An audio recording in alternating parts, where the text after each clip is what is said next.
Hi friends, welcome back to our channel.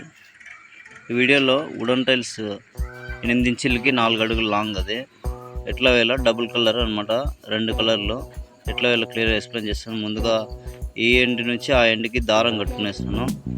దారం కట్టేసి టైట్గా బిగిచేస్తాను. తర్వాత టైల్ థిక్నెస్, తర్వాత వండ ఎంత వేయాలా 2 సెట్ చేసుకునేస్తాను. ఇక్కడ చూసినారంటే దాదాపు వచ్చి 3/4 ఇంచి అనుకోండి, 3/4 ఇంచి వరకు సెట్ చేసుకునేస్తాను అనమాట. 2 mm థిక్నెస్ ఉండు, తర్వాత టైల్ థిక్నెస్ 2. ఇక్కడ చూస్తే గోడ ఎంత దరిద్రంగా చేసినారు చూడండి.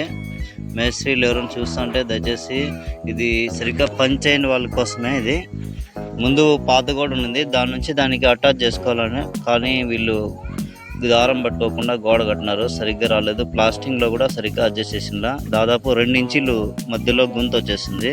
దానికోసం మళ్ళీ ప్లాస్టింగ్ చేస్తాను ఇక్కడ, హ్యాకింగ్ కొట్టేసి. మొత్తం దీంట్లో గోడలకు వేసేటప్పుడు అయితే ఖచ్చితంగా టైల్ అడిసివ్ వాడాల. టైల్ అడిసివ్ వేస్తేనే టైల్స్ అనేటివి బాగా కూర్చుంటాయి అన్నమాట.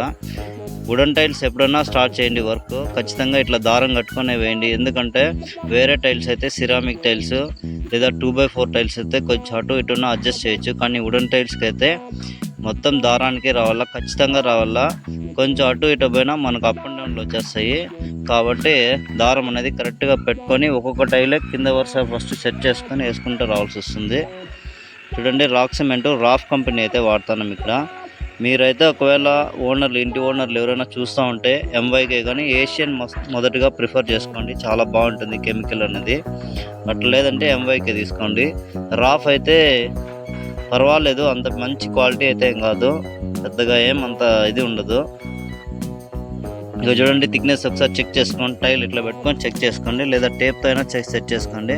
2 ఈక్వల్గా పెట్టేస్తున్నాం. సెంటర్లో చూసినంటే ఇంకా దాదాపు 1 ఇంచి థిక్నెస్ అట్లే ఉంది. ఇప్పుడు ఇక్కడ మధ్యలో నేను ప్లాస్టింగ్ చేసి కూడా ఇంత థిక్నెస్ మళ్ళీ పడుతుంది అనమాట. ఇది ఖచ్చితంగా మీరు సెట్ కరెక్ట్గా చూసుకోవాలా. కొంచెం అటు ఇటు వచ్చినా మళ్ళీ పోతా చాలా కష్టం అయిపోతుంది. కాబట్టి కొంచెం నిదానమైన కింద లైన్ అనేది కరెక్ట్గా సెట్ చేసుకోండి, అప్పుడే వర్క్ అనేది బాగా ఫినిషింగ్ అనేది నీట్గా వస్తుంది. కానీ ఈ టైల్స్ అయితే ఒకవేళ మీ ఇంటికి ఎవరైనా ఓనర్లు అయితే చూస్తూ ఉంటే వేయించుకోవాలనుకుంటే వేయండి, చాలా క్లాస్గా ఉంటుంది లుక్. అయితే మాత్రం కరెక్ట్గా వేసేది మాత్రం ఖచ్చితంగా మేస్త్రి అయితే స్కిల్గా ఉంటేనే వేయగలుగుతారు, లేకుంటే స్కిల్ లేకుంటే దీనైతే వర్క్ చేయడం తెలియదు అనమాట, సరిగ్గా చేయలేరు. 2 టైల్స్కి మధ్యలో 60 సెంటీమీటర్ అట్లా 60 సెంటీమీటర్ ఇట్లా సెంటర్ టైల్కి వేసినాను అనమాట. ఇప్పుడు ఫస్ట్ డార్క్, తర్వాత లైట్ వేసినాను. తర్వాత వచ్చి దానిపైన సెంటర్కి వేసుకొని డార్క్ అన్నా కానీ లైట్ అన్నా కానీ, మీరు డార్క్ కలర్ వేసినా అంటే రైట్ సైడ్ డిజైన్ పోతుంది. అట్లే డార్క్ కలర్ అనేది రైట్ సైడ్ వరకు ఇట్లా పోతుంది. ఒకవేళ లెఫ్ట్ లైట్ కలర్ ఉంది కాబట్టి లైట్ కలర్ పైన లైన్లో ఫస్ట్ టైల్ వచ్చి లైట్ కలర్ వేసినా అంటే లెఫ్ట్ సైడ్కి వీడియోలో అనమాట, లెఫ్ట్ సైడ్కి లైట్ కలర్ అయినా అట్లే క్రాస్ డిజైన్ పోతుంది. ఇది చూసుకోండి. స్టార్టింగ్లో మీరు ఏ టైల్స్ వేస్తారో దాన్ని బట్టే డిజైన్ అనేది పోతూ ఉంటుంది. ఇప్పుడు మీరు వీడియోలో చూసినారంటే దారం చూడండి, దారం టైల్ వేసేటప్పుడు అట్లా సైడ్కి జరుపుకోండి. తర్వాత ఒకసారి టైల్ సెట్ చేసిన తర్వాత ఇట్లా దారాన్ని మరి ఒకసారి చెక్ చేసుకోండి. ఏదైనా కొంచెం ఇంచుమించు అటు ఇటు ఉన్నా ఒకేసారి కరెక్ట్గా సెట్ చేసుకోవాలన్నమాట. మొదటి లైన్ కొంచెం టైం తీసుకుంటుంది, కానీ ఒకేసారి కరెక్ట్గా సెట్ చేసుకోవాలి. ఇక్కడ చూడండి, వీడియోలో కరెక్ట్గా సెంటర్కి వేసినాను. చూడండి, జాయింట్ మధ్యలో సెంటర్కి ఫుల్ టైల్ వేసినాను అనమాట. ఇట్లా ఫుల్ టైల్ వేసుకుంటే ఇక్కడ నుంచి ఇప్పుడు ఆడి నుంచి ఆడికి 60 సెంటీమీటర్ ఎగ్జాక్ట్గా వస్తుంది. మళ్ళీ ఆ పక్క నుంచి ఇప్పుడు నేను ఇక్కడ డార్క్ వేసిన అంటే డార్క్ వచ్చేసి అట్లే లైన్ పైకి అట్లే పోతుంది అనమాట, క్రాస్ డిజైన్ వస్తుంది. లేదు లైట్ కలర్ వేసిన అంటే మనకు లెఫ్ట్ సైడ్కి వచ్చి ఆ డిజైన్ అట్లా క్రాస్గా వస్తుంది అనమాట. మీరు మొదట్లో లైన్లో ఎట్లా సెట్ చేసుకుంటారో దాన్ని బట్టి డిజైన్ వస్తుంది. ఇప్పుడు కట్ చేస్తున్నాను, ఈ 60 సెంటీమీటర్ ఇటు వేస్తాను. తర్వాత దానిపైన వచ్చి లైట్ కలర్ వస్తుంది. ఈ డిజైన్ వచ్చి చాలా స్కిల్ ఉండాలా, లేకుంటే మీరు అది ఒక్కొక్కసారి కిటికీలు లేదా ఈ దాల్వంద్రం నుంచి దాల్వంద్రానికి మార్చుకునేటప్పుడు ఇట్లాంటప్పుడు అయితే మిస్ అయిపోతుంది అనమాట.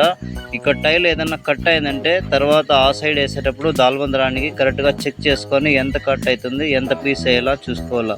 ఎందుకంటే మనం ఈ నుంచి ఆ పక్కకి టైల్ వేసేస్తాము, తర్వాత దాల్వంద్రం పై నుంచి తిరుక్కొని మళ్ళీ తిరిగి ఆ పక్క జంప్ చేసినప్పుడు టైల్ అనేది మనకి ఏ డిజైన్ వచ్చేది కరెక్ట్గా ఇప్పుడే ఎగ్జాక్ట్గా మనం చూసుకుంటేనే, లేకుంటే మనకు టైల్ వేసేటప్పుడు ఇబ్బంది అయిపోతుందన్నమాట. మిస్ అయిందంటే మళ్ళీ టైల్ తీసేయాల్సి వస్తుంది. నేను ముందుగా ఫస్ట్ ఈ పక్క ఆ పక్క రెండు సెట్ చేసుకునేసాను, తర్వాత పైకి అట్లే వేసుకుంటా పోయినాను వీడియోలో. పైన కూడా ఖచ్చితంగా మీరు వచ్చేసి గోడకి కట్టి కన్నా సెట్ చేసుకోవాలా, లేదా తూగుండన్నా వేసుకొని చెక్ చేసుకోవాలా. నేనైతే కట్టికి వేసుకున్నాను, ఎందుకంటే గోడ అయితే పాత గోడ, కొత్త గోడ కొంచెం పర్వాలేదు, కానీ మరి పాత గోడ అయితే ఏం బాగలేదు, సరిగ్గా చేసినలా. అది చాలా ఏళ్ళకి ముందు చేసిన గోడ అది. ఇప్పుడు చూడండి, ఇది వేసేసినాను. ఇప్పుడు ఇటు నుంచి ఇది కరెక్ట్గా కొలత వేసుకొని పాత గోడకి వండి ఇట్లా ఎక్కించుకోవాలా, లేకుంటే టైల్ అనేది పట్టుకోదనమాట. వండి ఇట్లా గోడకు పూసుకొని తర్వాత వేసుకోవాలా. ప్లాస్టింగ్ చేస్తే మనం అది జారిపోతుంది, ఎందుకంటే ముందు పెయింట్ చేసింటారు కాబట్టి అది నిలుస్తుంది అనమాట. ఇట్లా చూడండి, దారానికి కరెక్ట్గా సెట్ చేసుకోవాలా. తర్వాత ట్యూబ్ లెవెల్ కూడా చూసుకోవాలా. నేను లేజర్ లెవెల్ పెట్టుకున్నాను, ట్యూబ్ లెవెల్ కూడా ఖచ్చితంగా ఉండాల. కొంచెం అటు ఇటు పోయినా మనం పైకి పోతా దాల్బందరం దగ్గర నుంచి ఈ పక్క ఆ పక్క రెండు గోడలు కలిపేటప్పుడు మనకు తేడా వచ్చేస్తుంది, అది ఖచ్చితంగా చూసుకోవాలా. ఇక్కడ చూడండి, నేను పీస్ కట్ చేసేసినాను, చూసినారా? ఇక్కడ మిగిలిన పీస్ వైట్ ఆటుకొస్తుంది, లైట్ కలర్ వేసినాం కదా, అక్కడ కట్ అయ్యి మిగిలిన టైల్ అటు నుంచి ఆ పక్క నుంచి ఇటుకి దాల్బందరం నుంచి ఫుల్ టైల్ ఎంత వస్తుందో చూసుకొని తర్వాత ఇక్కడ పీస్ వేసిన. మనం చూడండి, మీరు వీడియోలో గమనిస్తే అక్కడ తెలుస్తుంది. ఇక్కడ నుంచి అడిగి పైన ఇప్పుడు లైన్లో మొదటి టైల్ వచ్చి పీస్ వేసినాను కదా డార్క్ కలర్, అది అక్కడి నుంచి అక్కడికి పోయేందుకు ఫుల్ వచ్చేస్తుంది అనమాట. గమనించండి, వీడియో పాస్ చేసి ఒకసారి గమనిస్తే మీకు అది అర్థమవుతుంది. ఇది డబుల్ కలర్ అయితే, అట్లే సింగిల్ కలర్ అయితే అట్లేం ఇబ్బంది ఏంలా, టైల్ వేసుకుంటూ వెళ్ళిపోవచ్చు అనమాట, ఇబ్బంది ఏం.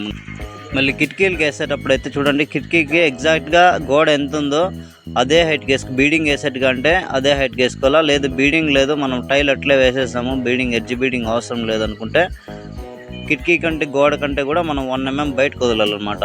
అప్పుడు టైల్ వేసేటప్పుడు టైల్ లోపలికి వెళ్ళిపోతుంది, మనకు టైల్ ఎడ్జ్ అనేది అది కనబడదు అనమాట.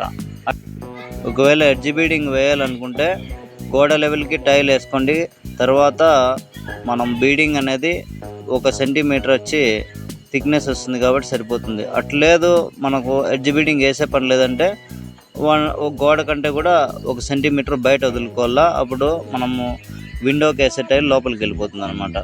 చూడండి, టేప్ ఇట్లా వేసినారంటే మీకు టైల్ ఒకరోజు వదిలేసేయండి, అట్లనే దాన్ని టేప్ ఆరిపోతుంది. తర్వాత టేప్ తీసుకునేస్తే మనకు ఆ బీడింగ్ అనేది బయటికి లోపలికి పోకుండా, ఏదైనా బీడింగ్ అక్కడ బెండ్ ఏదైనా ఉన్నా అది కరెక్ట్గా సెట్ అయిపోతుంది.